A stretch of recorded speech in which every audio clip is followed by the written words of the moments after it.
आचार्य श्री। प्राची जैन मुरार ग्वालियर से आपसे शंका कर रही हैं, घर में ईशान कोण में जगह ना हो तो हमें उसके एवज में धार्मिक क्रियाएं कहाँ करना चाहिए? नमोस्तु आचार्य श्री। वास्तु के अकॉर्डिंग जो है हम ईशान कोण में बैठ कर के धर्म ध्यान आदि करते हैं घर में, क्योंकि वो देव स्थान होता है और घर में ईशान कोण तो होगा ही होगा। लेकिन मैं आपसे कहना चाहूँगा, ईशान कोण है तो वहाँ पे किसी प्रकार से बाथरूम आदि जो है नहीं होना चाहिए और ना ही कोई गंदगी का स्थान होना चाहिए। वह पूजा स्थल है, उसको पूजा स्थल ही बना के रखना चाहिए। फिर भी यदि आपने वहाँ पर किसी प्रकार से अलमारी बना रखी है या और कुछ भी सामान रख रखा है तो आपको भक्ति करना है। भक्ति आप किसी भी स्थान में बैठ कर के कर सकते हैं। आराधना किसी भी स्थान में बैठ के कर सकते हैं। आपकी मन की शुद्धता, आत्मा की शुद्धता होना एक अनिवार्य कार्य है। मन पवित्र हो, मन पवित्र होना एक बहुत ज़रूरी कार्य है। तो अपने घर में कहीं भी जैसे कोई स्थान है जहाँ पर ज़्यादा आपको कोई डिस्टर्ब ना करे, वहाँ बैठ कर के आप पाठ पढ़ लें, आप स्वाध्याय कर लें, आप जाप कर लें, ध्यान कर लें। कहाँ बैठे हो ये ज़रूरी नहीं है, किस भाव को लेकर के बैठे हो ये बहुत ज़रूरी है। कभी कभी हम मंदिर में बैठते हमारे भाव नहीं लगते हैं और कभी कभी हम मकान में बैठते हैं हमारे भाव लग जाते हैं।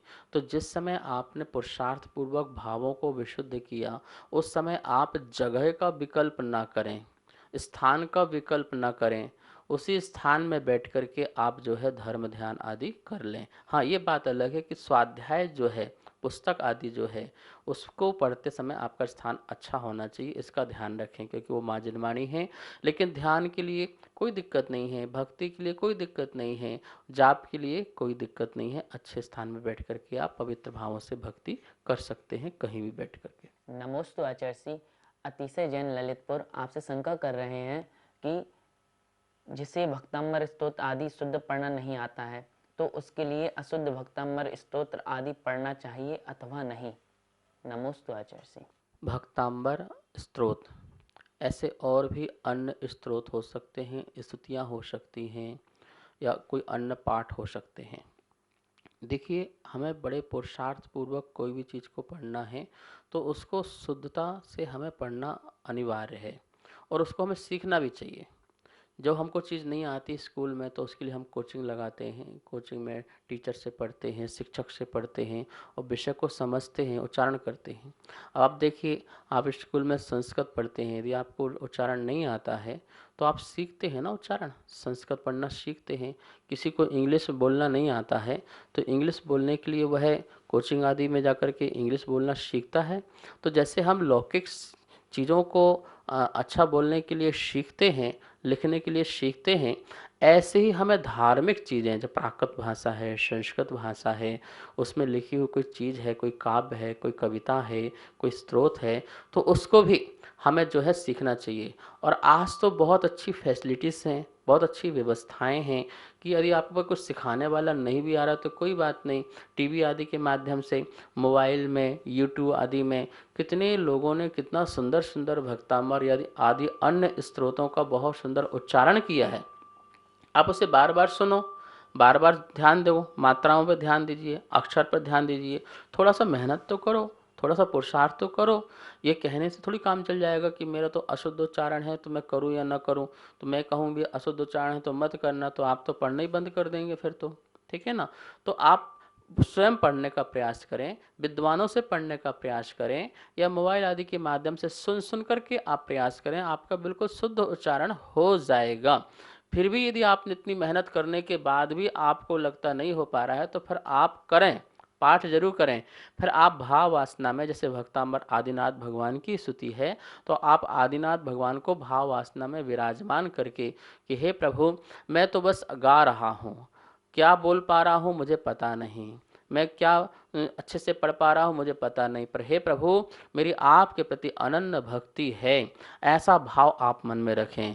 क्योंकि मन पवित्र हो जाए, मन पवित्र हो जाए और एक बात उच्चारण में मंत्र अशुद्ध हो जाए तो चलेगा, लेकिन मन ही अपवित्र हो जाए और मंत्र पढ़ते रहे तो मंत्र भी क्या कार्य करेगा। इसलिए आपको मन भी शुद्ध कर लें और मंत्र भी शुद्ध हो जाए तो सोने में सुहागा हो जाए। इसलिए आपका मन पवित्र, आत्मा पवित्र और आपका स्तोत्र पाठ आदि भी शुद्ध हो जाए तो बहुत अच्छा होगा। मैं चाहूँगा आप पुरुषार्थ करें और सीखें और सीख करके शुद्ध उच्चारण करके उसका अध्ययन करें। नमोस्तु आचार्य। ईसा जैन दलपतपुर आपसे शंका कर रही हैं कि 8 साल से नीचे तक के बच्चों द्वारा किया गया पाप, अभिनय आदि का दोष उनके माता पिता अथवा अभिभावकों को भी लगता है क्या? कृपया शंका का समाधान करें। नमोस्तु आचार्य। जैन दर्शन के अनुसार कर्म के अनुसार जो बात जो की जाती है वो तो यही है कि जिसके जो भाव होंगे उसी को ही कर्म का बंध बनता है, अन्य को कर्म का बंध नहीं बनता है। हाँ, ये हो सकता है उसके निमित्त से माता पिता के भाव बिगड़े तो उनको कर्म का बंध होगा और फिर वो उस कर्म के फलों को भोगेंगे। जो करता है सो भोगता है, ये जैन धर्म का अटूट सिद्धांत है। कोई करे कोई भोगे ऐसा नहीं हो सकता है। निमित्त मिल सकते हैं कि एक दूसरे के निमित्त से कोई अपने कर्म बांध ले और बांध करके फिर उन फलों को भोगे। तो बच्चा जिस प्रकार से पाप कर रहा है, गलत कार्य कर रहा है, उसके फल को वही भोगेगा।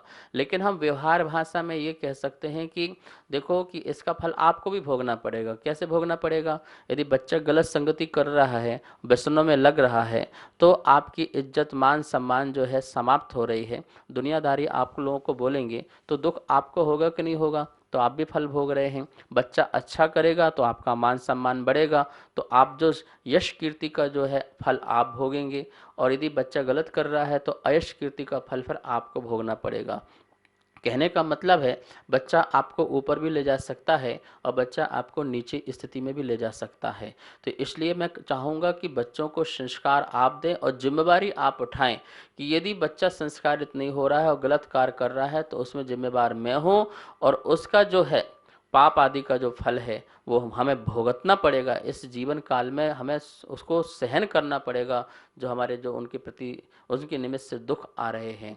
तो हमें स्वयं ही पुरुषार्थ करके जो है माता पिता लोग बच्चों को अच्छी शिक्षा दें और जो हमारे आश्रयवान हैं उनमें ज़बरदस्ती ऐसा नहीं कि बच्चे सुन नहीं रहे हैं, गेम खेल रहे हैं और मंदिर नहीं जा रहे हैं, महाराज जी क्या करें। सब आपके आश्रयवान हैं, घर से बाहर निकालो, आश्रयवान हैं आपके।